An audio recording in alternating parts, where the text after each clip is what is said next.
Samantala, Davao Region dinagsa ng mga turista. Ang dahilan, alamin natin sa report namin kasama ang si Pengalino.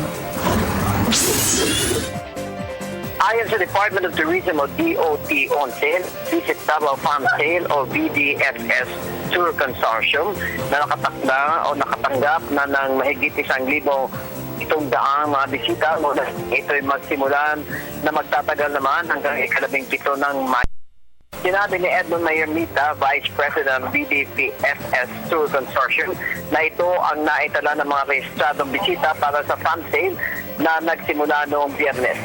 Masayaan niya sila dahil ang mga bibisita sa Davao Region ngayon ay nais magsaya, mag-aliw at maranasan ang Davao. Maabot naman sa mahigit 100 mga food establishments ang nag-aalok ngayon ng special promotions hanggang huling araw ng BDFS. Ibig sabihin, mura ang mabibiling pagkain sa mga restaurant, sa mga malls na magbibigay ng malaking diskwento rin sa kanilang mga paninda. Ang BDFS ay isang 6 na linggong tourism sale campaign ng DO. Katuwang ang lokal na pamahalaan ng Davao, tanggapan ni Davao City Councilor Al Ryan Alejandre na chair ng Committee on Tour ng Konseho at mga private tourism stakeholders ng lungsod ng Davao. Para sa Television ng Bayan, Peng Alinyo, Radyo ng Bayan, Davao.